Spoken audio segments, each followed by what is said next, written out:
Bismillahirrahmanirrahim. Assalamu alaikum. This is Dr. Kamran Zair, and in today's session, we will be discussing the registration of drug in Pakistan in the light of the Drugs Act 1976, the DRAP Act 2012, and the relevant rules.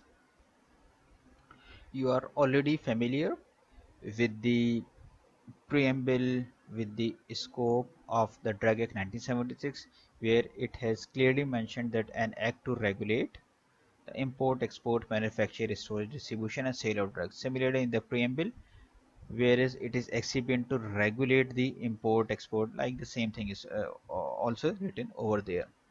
So, where is the registration of drug, or what is the significance of the registration of drug? This is our question. And after getting the answer of this question, or after getting the clear understanding regarding the significance of the registration of drug, we will continue our discussion on the subject topic. On the screen, you can see the section 23 of the Drugs 1976. You are already familiar with this section because it addresses the prohibitions, like the acts, the operations of which you have been prohibited to do so. If we give a reading, that no person shall himself or by any other person on his behalf export, import, manufacture for sale or sell.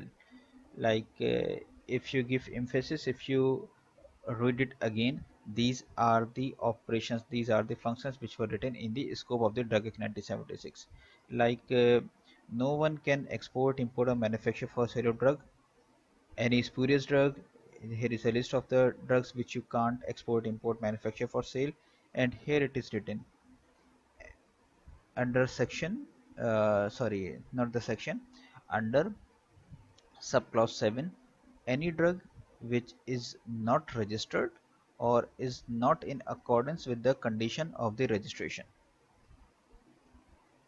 मतलब इसका क्या बन रहा है कि हर वो drug, reverse में पढ़ते हैं ना, हर वो ड्रग जो रजिस्टर्ड नहीं हो या उसकी रजिस्ट्रेशन हो चुकी है लेकिन रजिस्ट्रेशन की कंडीशंस मेंटेन नहीं की गई हैं, उसे, फिर आप इसका प्रीवियस सेंटेंस पढ़ेंगे, उसे export, import, manufacture for sale या सेल की परमिशन नहीं है। अब आप इसको पूरा पढ़ेंगे तो इसका मतलब क्या होगा कि कोई भी बंदा ना किसी ड्रग को, ऐसी ड्रग को जो रजिस्टर्ड नहीं हुई है या जिसकी रजिस्ट्रेशन की कंडीशन मेंटेन नहीं है, उसे export, import, manufacture for sale या सेल नहीं कर सकता। इसी बात को मद्देनजर रखते हुए अगर हम दोबारा सेक्शन को देखें तो अब हमें इसकी सिग्निफिकेंस पता चल जाती है रजिस्ट्रेशन की, कि ड्रग के हवाले से जो ऑपरेशंस हैं, आप इन्हें मार्केट में परफॉर्म कर ही नहीं सकेंगे unless you get the registration of the drug.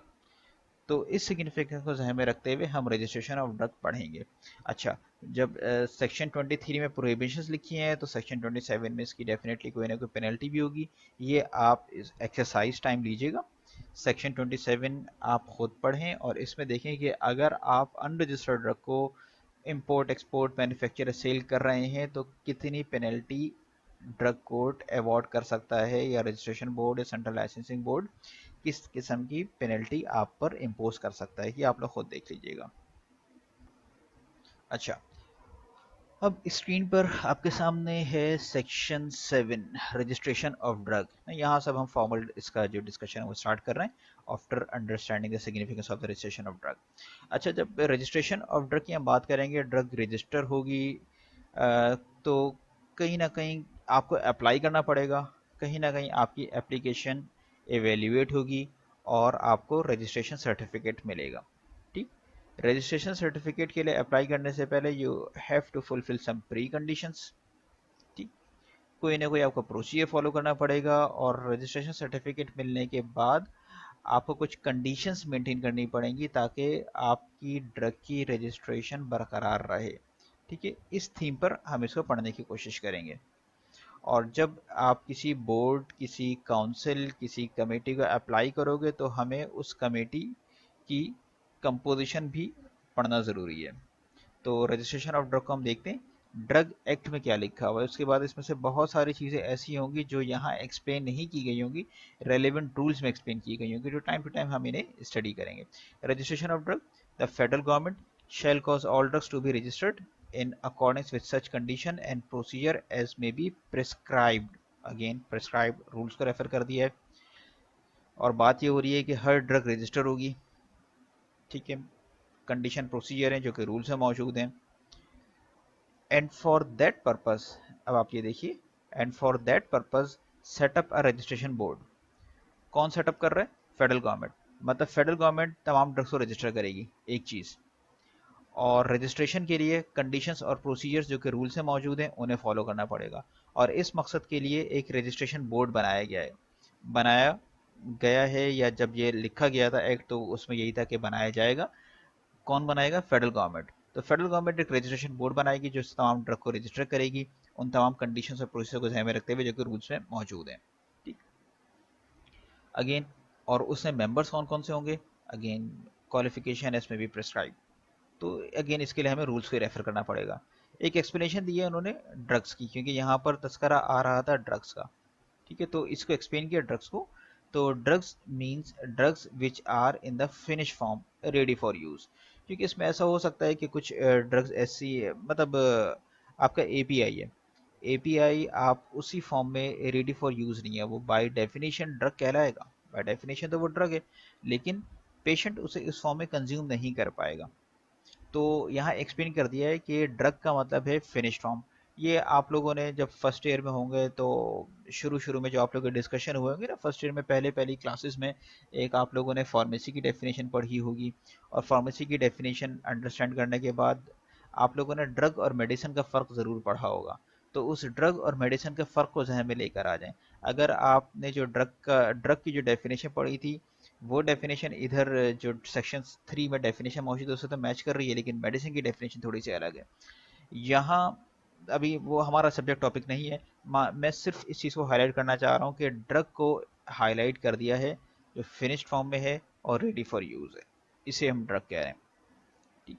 अच्छा, इसके बाद पहले में सब सेक्शन 1 में रजिस्ट्रेशन बोर्ड की बात आ गई। नंबर 2 में फिर ये बात करें कि रजिस्ट्रेशन बोर्ड के जो मेंबर्स होंगे वो एक्सरसाइज करेंगे वो तमाम पावर्स जो एक इंस्पेक्टर की होंगी। अब इंस्पेक्टर, कौन सा इंस्पेक्टर? प्रोविंशियल इंस्पेक्टर या फेडरल इंस्पेक्टर? दोनों की पावर्स में थोड़ा सा डिफरेंस है, या एटलीस्ट चलें पावर्स में अभी लिखा हुआ तो यहाँ पावर है, हम इसको ऐसा कर लेते हैं क्योंकि प्रोसीड में थोड़ा डिफरेंस है ना, ये तो आप लोगों को क्लियर है। प्रोविंशियल इंस्पेक्टर की रिपोर्टिंग अथॉरिटी कुछ और है, फेडरल इंस्पेक्टर की रिपोर्टिंग अथॉरिटी डिफरेंट है। तो हम इसको रूल्स में ही, क्योंकि प्रिस्क्राइब लिखी है तो यहाँ एक्सप्लेन करने के बजाय रूल्स को जो हम रेफर करेंगे तो उधर इसका आंसर देने की कोशिश करेंगे। रजिस्ट्रेशन बोर्ड के मेंबर्स की पावर इंस्पेक्टर के बराबर होंगी। इसके बाद रजिस्ट्रेशन बोर्ड अपनी रेगुलेशंस बना सकता है to regulate the conduct of its business. मतलब रजिस्ट्रेशन बोर्ड किस तरीके से काम करेगा, कितनी मीटिंग होगी, क्या ऑफिस टाइमिंग्स होंगी, मतलब बिजनेस आवर्स, बिजनेस रूल्स बनाने के लिए, अपना वर्किंग कंडीशंस बनाने के लिए, वरना बाकी पॉलिसी गाइडलाइंस से फेडरल गवर्नमेंट की तरफ से ही आ रही होंगी। सिमिलरली नंबर 4 में ये मेंशन है कि अगर कोई मेंबर है रजिस्ट्रेशन बोर्ड का, वो ये समझता है कि मैं अपनी जिम्मेदारियां पूरी नहीं कर सकूंगा किसी मसरूफियत से, क्योंकि अब यहाँ पर, अच्छा अब ये भी यहाँ पर अभी हमने पढ़ा नहीं है कि अपॉइंटमेंट होता है, नॉमिनेशन है, इलेक्शन है, सिलेक्शन है, क्या चीज़ है, तो अभी तक हमने पढ़ा नहीं है। तो अभी हम इसको ये देख लेते हैं कि कोई भी मेंबर है जो रजिस्ट्रेशन बोर्ड में शामिल हो गया है, वो अपनी, अगर वो समझता है कि मैं अपनी दीगर मसरूफियात की बिना पर रजिस्ट्रेशन बोर्ड में अपनी जिम्मेदारी सर अंजाम नहीं दे सकूंगा, तो वो रिज़ाइन कर सकता है। उसके पास रिज़ाइन का ऑप्शन है, ज़रूरी नहीं कि उसका 3 साल या 5 साल या 1 साल का जितना भी ड्यूरेशन है वो पूरा करे, ही कैन रिज़ाइन, ठीक। अच्छा, अब यहाँ पर अगेन ये बात आ गई कि ये ड्यूरेशन अगर रिज़ाइन नहीं करता मेंबर, तो वो ऑफिस कितने अरसे तक रहेगा? ऑफिस में रहेगा फॉर द प्रिस्क्राइब पीरियड। अब देखिए यहाँ रजिस्ट्रेशन बोर्ड की आप सिग्निफिकेंस देखिए, एक दफ़ा फिर सिग्निफिकेंस देखिए कि जब सिग्निफिकेंस ज़्यादा है, एक बड़ा ऑपरेशन कर रहे हैं, तो इनके फंक्शंस को, इनके कंडीशंस को, प्रोसीजर को एक्सप्लेन करने के लिए डिटेल रूल्स चाहिए। तो यहाँ पर देखिएगा हर दूसरी चीज़ वहीं पर रेफर कर दी गई है। तो जब हम डिटेल रूल्स पढ़ेंगे अभी थोड़ी देर बाद ही डिटेल रूल्स को देखेंगे, तो इन सब के जवाबात हमें मिल जाएंगे, ठीक। अच्छा, अब नंबर 6, सबसेक्शन 6, इसमें जनरल चीज़ लिखी हुई है कि फेडरल गवर्नमेंट नोटिफाई कर देगी कि एक डेट है, इस डेट के बाद कोई भी drug import, export, manufacture, sale और डिस्ट्रीब्यूट नहीं हो सकेगी unless it is being registered with the federal government on the recommendation of the registration board. ध्यान में रखें ये एक्ट लिखा गया था 1976 में, तो 1976 में आप एट वंस रजिस्ट्रेशन का प्रोसेस कंप्लीट नहीं कर सकते थे, तो इसलिए थोड़ा सा टाइम दिया गया कि हाँ एक टाइम होगा और वो फेडरल गवर्नमेंट डिसाइड करेगी कि वो 2 महीने होगा, 3 महीने होगा, जिसमें तमाम ड्रग्स जो पाकिस्तान की मार्केट में मौजूद थी उस वक्त 1976 में, उन्हें नए प्रोसीजर के तहत अपने आप को रजिस्टर कराना पड़ेगा। ठीक है, तो आज की तारीख में तो हम इसे इतनी सिग्निफिकेंस नहीं देंगे। 76 के जो केसेस थे उस वक्त इसकी सिग्निफिकेंस थी। अच्छा, इसी तरीके से जो शख्स भी रजिस्ट्रेशन के लिए अप्लाई कर रहा है वो तमाम रिलेटेड इंफॉर्मेशंस प्रोवाइड करेगा, इंक्लूडिंग एफिकेसी, सेफ्टी, क्वालिटी, मतलब मे बी प्रिस्क्राइब। ठीक है, मे बी प्रेस्क्राइब्ड का मतलब ये है कि रूल्स में लिखा हुआ है कि रूल्स में कि आप कौन कौन सी चीज़ों को किस किस्म की इन्फॉर्मेशन आप प्रोवाइड करेंगे, रूल्स में लिखा हुआ है। इसके अलावा रजिस्ट्रेशन बोर्ड अगर ये समझता है कि मजीद उन्हें एडिशनल इन्फॉर्मेशन दरकार है तो वो उसकी भी डिमांड कर सकते हैं, इस एडिशनल इन्फॉर्मेशन भी तकाजा कर सकते हैं other than the things which are written over there. अच्छा, फिर सब सेक्शन 8 में ये बात की गई है कि सिंगल इंग्रेडिएंट ड्रग और कंपाउंड ड्रग, इन्हें इनका इनका तस्करा है। यहाँ लिखा गया है कि सिंगल इंग्रेडिएंट ड्रग को जनरली जेनेरिक नेम से रजिस्टर किया जाएगा। जेनरली लिखा हुआ है, जेनरली, इस पे गौर कीजिएगा।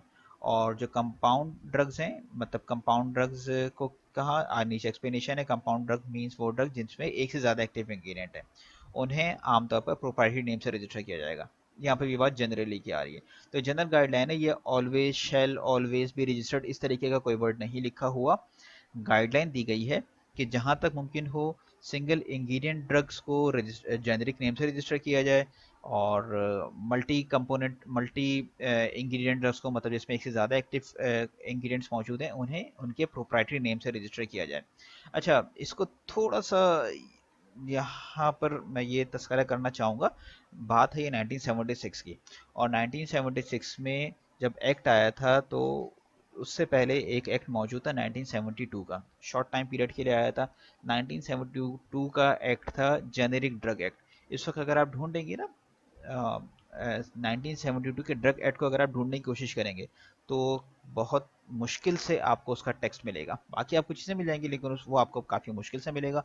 तो काफ़ी जगहों पर उसका तस्करा मिल जाएगा लेकिन ओरिजिनल टेक्स्ट ज़रा मुश्किल से मिलेगा।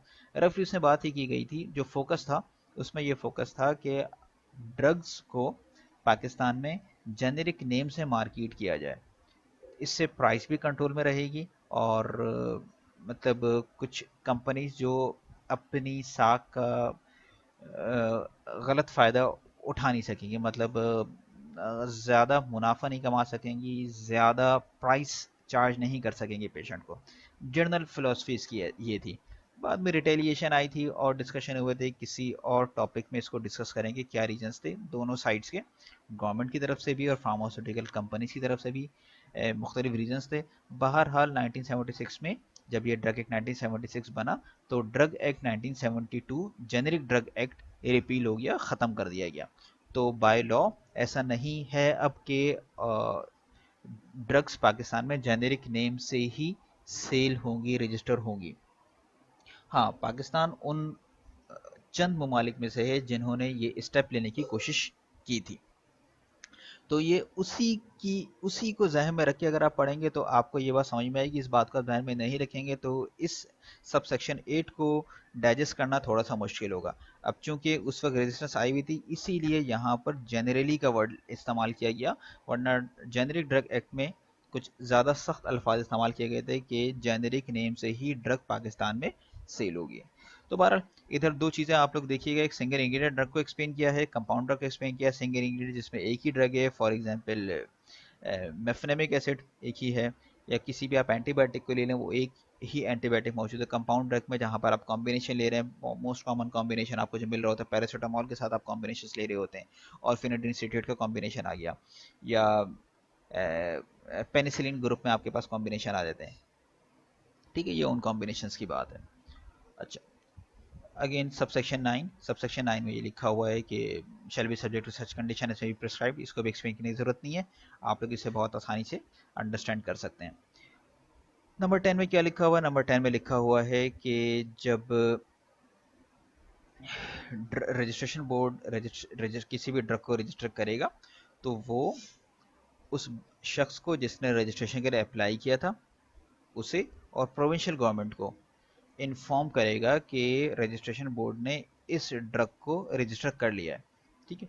अच्छा, यहाँ पर एक सवाल आता है कि ठीक है, जिसने अप्लाई किया है उसे तो इन्फॉर्म करने की ज़रूरत, लॉजिक समझ में आती है कि भाई जिसने एप्लीकेशन दी उस एप्लीकेशन का जवाब दे रहे हो यस और नो। यस की फॉर्म में जवाब दे रहे हो ओके मीन्स के आपने ड्रग रजिस्टर कर ली है, नो का मतलब रजिस्टर नहीं हुई। ये प्रोविंशियल गवर्नमेंट क्यों आ रही है?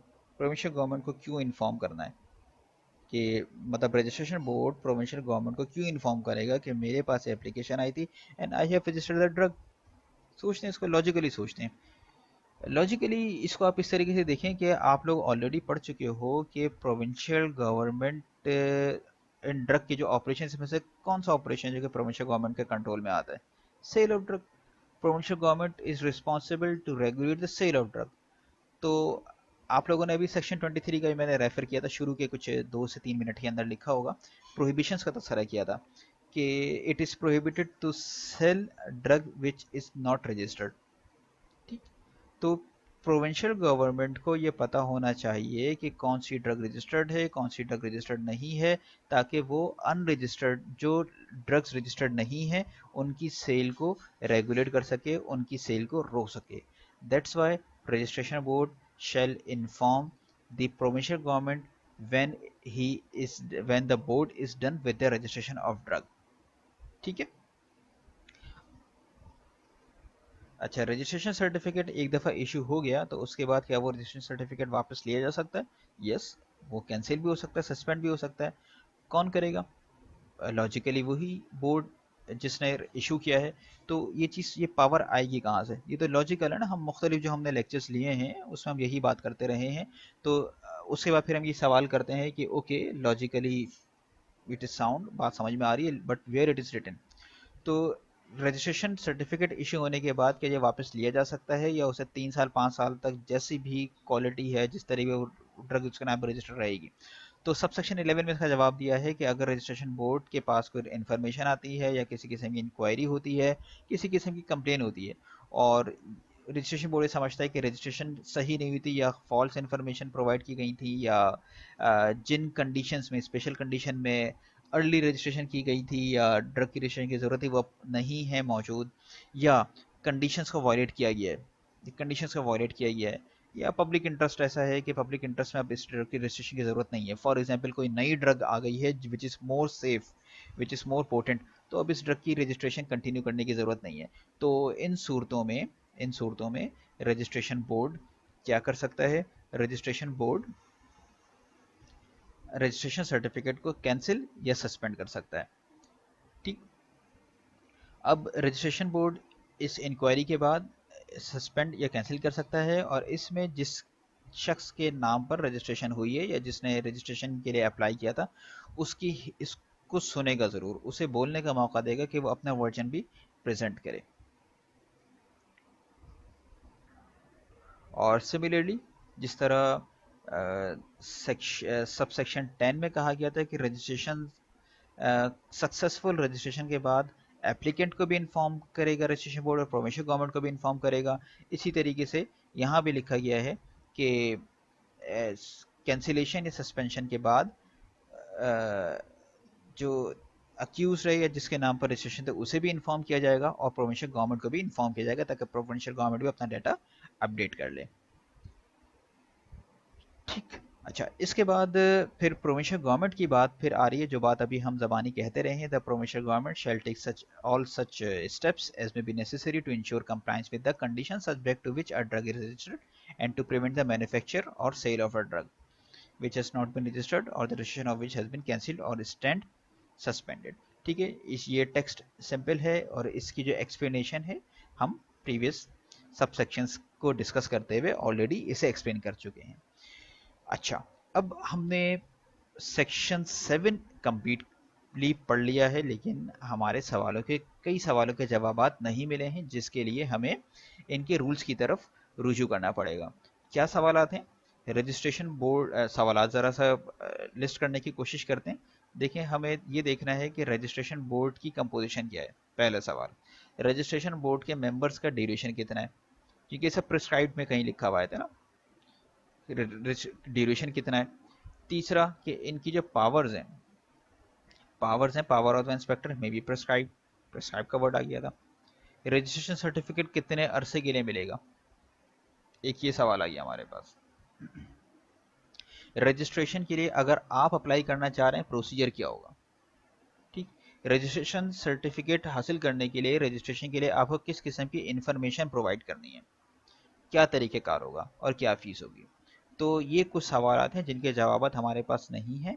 तो अगले सेशन में हम इन्हीं के जवाब देखने की कोशिश करेंगे by studying the rules, the relevant rules, and these rules are the drugs manufacture licensing, registering and advertising rules. Next video को देखने के लिए ध्यान में रखिएगा कि हम उस तरीके से पढ़ेंगे कि आप वो शख्स हैं जो रजिस्ट्रेशन ऑफ ड्रग के लिए अप्लाई कर रहा है, और रजिस्ट्रेशन के बाद आप या तो उसकी मैन्युफैक्चरिंग करेंगे या आप उसे इंपोर्ट करके पाकिस्तानी मार्केट में सेल करेंगे। Okay, we are concluding this session. Thank you.